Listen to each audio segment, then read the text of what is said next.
Aujourd'hui, je vais te partager 8 conseils business qui ne marchent pas quand tu es entrepreneur atypique. Parce qu'il faut savoir une chose, c'est que quand on a nos particularités, eh bien, les conseils lambda ne fonctionnent pas toujours pour nous. Et c'est intéressant de les comprendre et de les connaître parce que ça nous permet aussi de pouvoir s'en affranchir et de pouvoir faire comme bon nous semble à nous, tout simplement. Et que c'est pas un mal en fait, c'est pas un mal de sortir des cases et des normes, mais en fait tout simplement, ce qu'il faut savoir c'est que ces normes et ces codes sont faits pour la majorité des gens, et donc nous n'appartenons pas à la majorité des gens, donc il faut apprendre justement à composer avec qui nous sommes. Je pense que tu as compris plus ou moins mon travail à travers toutes ces vidéos, c'est pas la première fois que je le dis. Moi mon but, et d'ailleurs mon travail s'articule à travers ce message-là, c'est-à-dire que moi, je veux vraiment aider les entrepreneurs atypiques à être eux-mêmes et à composer avec leur singularité, plutôt que d'essayer de te dire, voilà, sois quelqu'un d'autre, essaye de faire ça, même si t'aimes pas, c'est comme ça, etc. En fait, tu n'as pas à tout travestir, tu n'as pas à faire des choses que tu n'aimes pas, tu n'as pas besoin d'être quelqu'un d'autre, tu peux être pleinement toi. Mais la première étape, c'est de comprendre déjà quel est ton fonctionnement, de le reconnaître, et ensuite de composer avec. Donc, on va voir ensemble ces 8 conseils business qui ne fonctionnent pas pour nous. Et c'est d'ailleurs peut-être pour ça qu'aujourd'hui tu galères et que tu as l'impression que c'est pas fait pour toi, alors qu'en réalité si c'est fait pour toi, mais il faut adapter les choses, il faut les faire de la bonne façon. Et si tu as besoin d'aide, moi j'accompagne aussi les personnes voilà, en accompagnement individuel pour les aider justement à avancer avec leurs particularités. On se retrouve tout de suite avec mon écran parce que alors ce qu'il faut savoir c'est que j'ai une mémoire complètement de poisson et que si je te partage ça comme ça sur une feuille et un crayon, ça va ressembler à rien. Donc je préfère te mettre des diapos, comme ça on va regarder ça ensemble et je vais pouvoir t'expliquer tout ça. On se retrouve tout de suite. Donc on se retrouve ici pour que je puisse te parler donc des 8 conseils business qui ne marchent pas quand tu es entrepreneur atypique. Entrepreneur, j'avais mis un E parce que je m'adressais principalement aux femmes, mais je pense qu'il y a aussi des hommes qui pourront aussi se reconnaître là-dedans. Donc c'est parti. Premier conseil qui ne fonctionne pas quand tu es entrepreneur atypique, eh bien c'est tout simplement, beaucoup de gens vont te demander de choisir un domaine d'expertise. Et nous, on sait très bien qu'il n'y a rien de mieux que, pour pas être soi-même, eh bien, choisir un domaine. On sait que nous, ce qui nous anime, c'est d'avoir différents centres d'intérêt, c'est ça qui nous nourrit, pardon. Et c'est ça qui va faire aussi qu'on va aller piocher dans un domaine puis un autre, et puis on va réussir à imbriquer deux choses ensemble pour créer une troisième idée. Donc c'est vraiment notre fonctionnement, et si on va à l'encontre de ça, vous allez à l'encontre de vous-même tout simplement. Donc ça va être vraiment difficile, vous allez pouvoir y arriver un certain temps, mais après sur le long terme, c'est pas sûr que ce soit viable pour vous parce que vous allez pas réussir à être vous-même complètement, pas réussir à être nourri, vous allez vous ennuyer, vous allez perdre de la motivation, enfin la motivation que vous aviez, et voilà, c'est pas ce qu'on veut.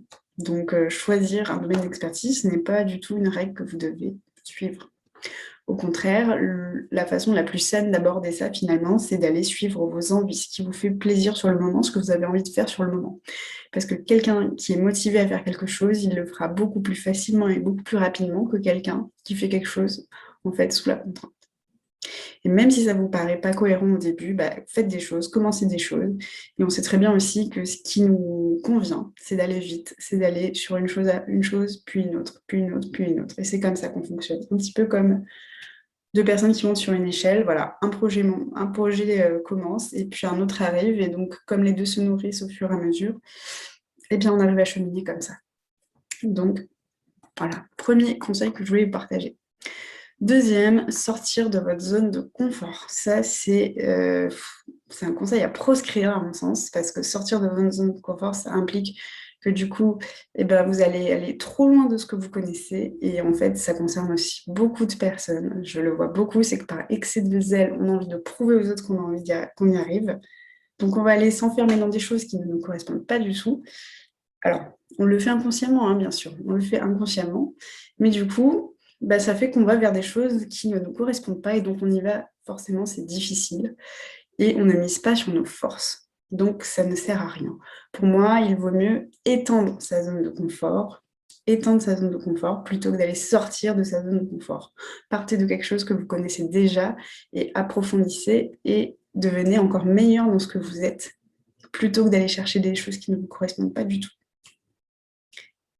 Troisième conseil, à ne pas suivre du tout, quand on vous dit d'arrêter de vous disperser. Voilà, ça rejoint un petit peu le premier dont on parlait. C'est notre façon d'être. De se disperser, la pensée en arborescence. Penser en arborescence, ça fait partie de ce qu'on est. Voilà. On ne peut pas être quelqu'un d'autre. Voilà, on ne peut pas. Tout simplement, on ne peut pas. Ça va être compliqué pour toi si tu décides de faire sans ta pensée en arborescence. C'est un de tes traits de caractère.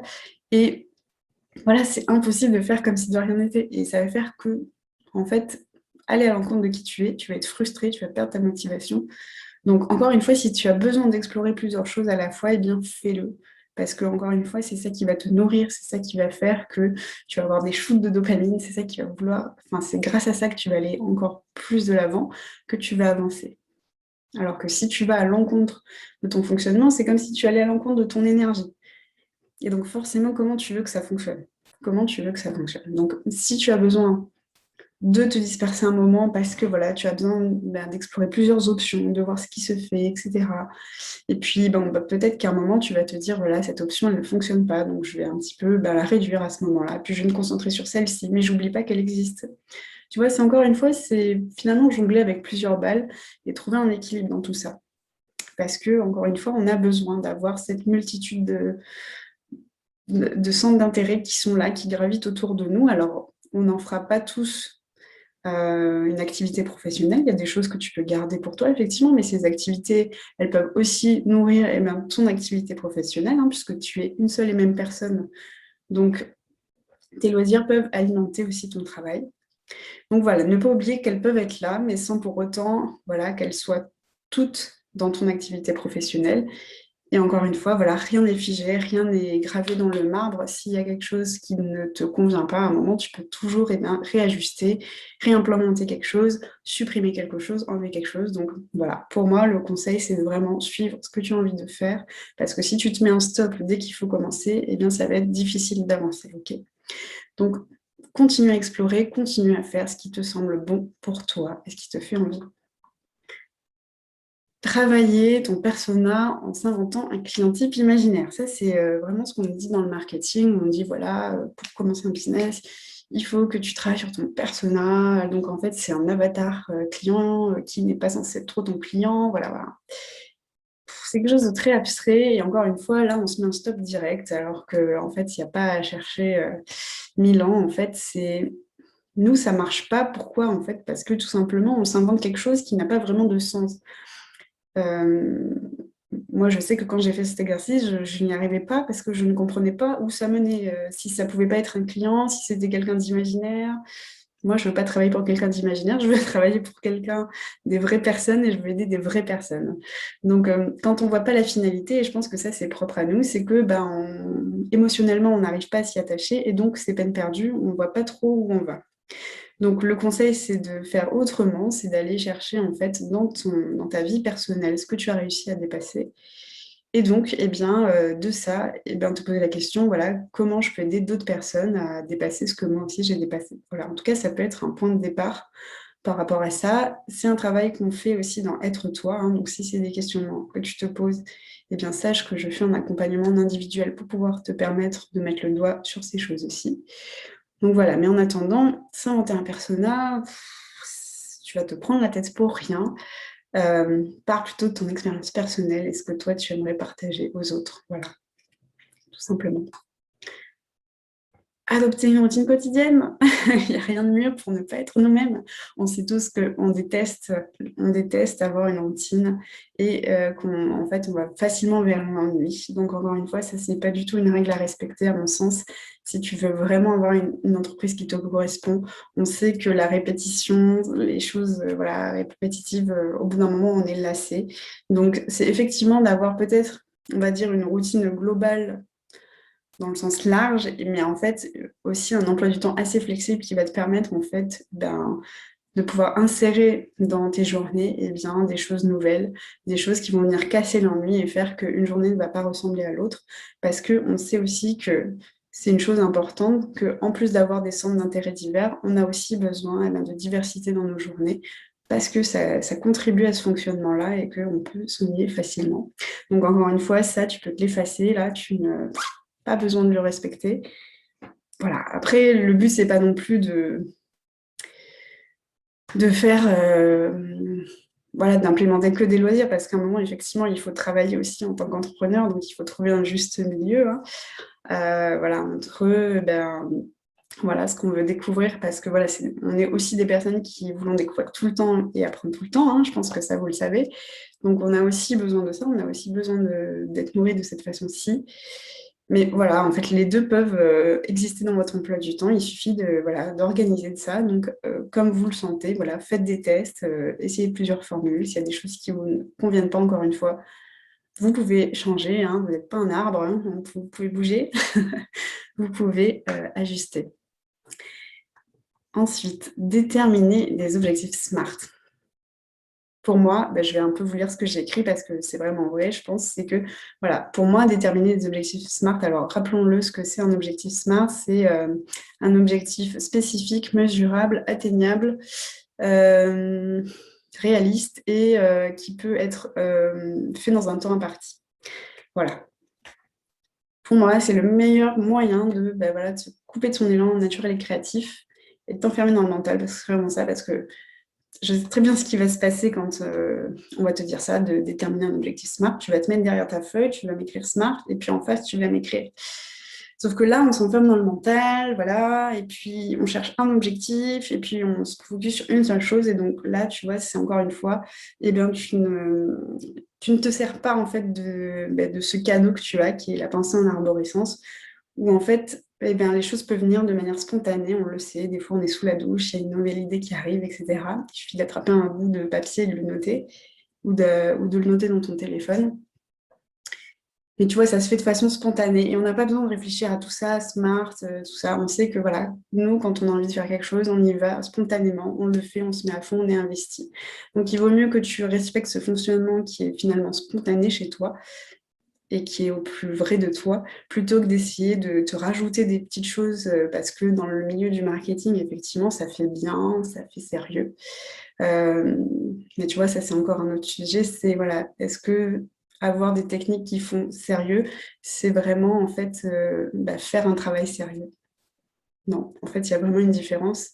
C'est pas parce que tu es assis derrière un bureau avec une posture bien droite que tu fais un bon travail. Tu peux aussi faire un bon travail en étant assis sur ton pouf par terre, parce que ça te permet d'être plus détendu et d'être toi-même tout simplement. Mais bon, là, on dévie un petit peu, c'est encore autre chose. Donc voilà, en fait, pour moi, là, l'objectif SMART, c'est de se rajouter des fioritures qui servent à rien. Ces choses qu'on apprend en entreprise ou, je sais pas, enfin voilà, en marketing, c'est très bien. Prenez-en connaissance, hein, ça peut aussi vous donner des pistes, mais à mon sens, c'est s'enfermer trop dans le mental et pas, en fait, respecter, en fait, ta nature à toi, donc ta pensée en arborescence. Donc, voilà, pas la peine de déterminer les objectifs SMART. Ensuite, on va te dire aussi d'arrêter de vouloir être perfectionniste, hein, voilà, mais ça, encore une fois, c'est encore te demander de ne pas être toi-même, hein, puisqu'on le sait qu'on a tous un côté un peu perfectionniste, effectivement. Ce n'est pas qu'un défaut. Pour moi, ce n'est pas qu'un défaut, dans le sens où, en fait, être perfectionniste, c'est aussi être attentif aux détails. Donc, plutôt que de le voir comme une mauvaise chose, c'est plutôt de se dire, OK, moi, j'aime bien quand c'est bien fait. Donc, en fait, aussi, honorer ce don qui vous a été donné, d'être quelqu'un d'assez méticuleux, finalement, qui va dans les détails, qui fait attention à plein de petites choses. Euh, voilà, moi, je sais que quand j'ai travaillé en tant que salarié dans le service client, enfin, en tant que chargée de clientèle, c'était important pour moi de, par exemple, répondre correctement à une personne, même quitte à prendre plus de temps, mais à vraiment faire en sorte. Alors parfois, c'était peut-être effectivement un peu trop perfectionniste pour certains, mais voilà, moi, ça venait aussi nourrir cette valeur qui est la mienne, du fait que voilà, j'aime bien le travail bien fait. Et donc, je prenais aussi le temps nécessaire pour le faire. Et donc, si vous reconnaissez là-dedans, et bien aussi, créez-vous un espace où vous donnez en fait assez de place à cette valeur qui est la vôtre, donc aimer le travail bien fait tout simplement. Voilà, et là il ne s'agit plus d'être perfectionniste ou quoi que ce soit, vous aimez juste le travail bien fait et c'est ok. En fait, c'est une super force et c'est génial. Donc voilà, faites comme vous êtes et voilà, ne cherchez pas. Alors après, effectivement, je pense qu'à un certain moment, il faut savoir aussi se dire stop et se dire, voilà, on peut toujours à un moment faire plus, faire moins, faire mieux.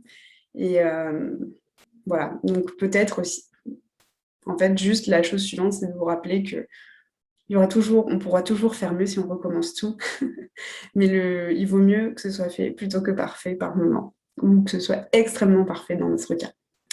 Voilà, donc encore un conseil que vous pouvez mettre de côté. Et le dernier, je crois bien, oui, c'est ça, le dernier, quand on vous dit de commencer petit et avancer doucement, enfin sous-entendu avancer doucement.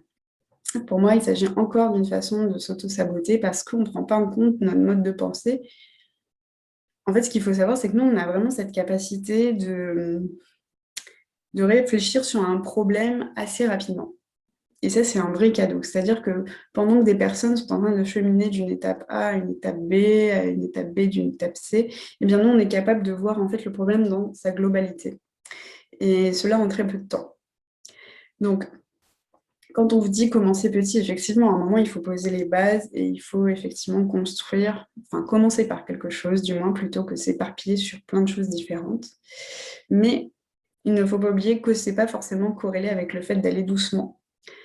Quand vous faites ça, vous allez encore une fois à l'encontre de votre façon d'être, c'est-à-dire que vous êtes capable d'aller rapidement, vous êtes capable, enfin voilà, vous percutez vite, on sait qu'on percute vite. Et donc voilà, essayez de ralentir pour faire genre qu'il faut aller doucement et que en fait, pour pas froisser ou pour pas trop se montrer, etc. Non, c'est pas la meilleure façon pour vous. Vous allez vous ennuyer au bout d'un moment parce que vous allez avoir besoin d'être plus stimulé. Donc encore une fois, c'est cette histoire de vraiment en fait embrasser en fait les cadeaux que vous avez. Donc la pensée en arborescence, le fait d'aller vite, le fait, voilà, des fois on ne comprend pas tout. On n'est pas forcément capable de le verbaliser, mais on a compris un concept dans son ensemble. Et donc à ce moment-là, bah, faites comme ça vous vient en fait. Respectez vos envies, allez vers ce qui vous semble être le plus juste. Même si effectivement, ben, la plupart des gens vous diront que non, c'est pas comme ça. Mais tant pis, c'est pas grave parce que cette personne, elle n'est pas à votre place, elle n'est pas vous. Et en fait, la personne qui doit savoir comment vous fonctionnez, c'est vous-même. Voilà, c'est tout. Donc voilà, dès que vous avez des choses qui viennent, ben, faites-les au rythme que vous voulez, dans l'ordre que vous voulez. Il n'y a personne qui a le droit de vous dire en fait ce qui fonctionne mieux pour vous. C'est vous qui savez mieux que tout le monde. Donc voilà ce que je voulais vous partager. Sachez que toutes ces choses-là, eh bien, comme je vous le disais précédemment, c'est vraiment mon travail de cœur. J'accompagne vraiment les personnes à être elles-mêmes dans leur business, à comprendre qui elles sont, à faire au plus proche de ce qui leur semble être le plus vrai et le plus juste pour pouvoir en fait créer une entreprise qui leur corresponde et sortir en fait de ces schémas prédéfinis qu'on nous donne dans eh bien, le marketing, ce genre de choses qui ne nous correspondent pas. Donc s'il y a des choses qui vous appellent, ou vous avez l'impression que c'est votre problématique du moment, bah, sachez que j'ai plusieurs accompagnements. J'ai Être Toi qui est un accompagnement individuel. Vous avez toutes les infos donc en dessous et vous avez aussi des accompagnements en groupe. Enfin voilà, je vous laisse aller voir tout ça, vous allez voir. Donc si ça t'appelle, eh bien écoute, n'hésite pas à aller regarder, à me contacter pour qu'on en discute et que tu ne restes pas en fait sans rien en fait, parce que je crois que le pire finalement dans cette histoire, c'est de vouloir faire quelque chose qui nous tient à cœur. On sait qu'on veut aider des personnes dans un cheminement où on sait qu'on veut avancer, mais on se retrouve face à une barrière parce que par moment, effectivement, on n'a pas tous les éléments face à nous. Et ce serait dommage en fait de t'arrêter à ce moment-là, ce serait dommage de ne pas donner vie à ce projet juste parce que il te manque des petites clés et parfois il suffit de pas grand-chose pour pouvoir justement débloquer et aller de l'avant. Voilà. Et en plus de ça, le coaching est un merveilleux outil qui te permettra aussi moi je serai ton miroir. Et donc c'est facile dans cette disposition de voir les petites choses sur lesquelles tu pourrais te pencher, les petites choses que tu n'aurais pas vues. Et donc c'est pour ça qu'avec un coaching, il me semble qu'on va plus vite et ce sera plus simple aussi pour toi. Voilà ce que je voulais vous partager. N'hésitez pas à re-regarder la vidéo parce que je pense qu'il y a beaucoup de choses qui ont été dites. Donc pour les intégrer, c'est encore mieux. Voilà ce que je voulais vous partager. Je vous souhaite une belle journée et je vous embrasse.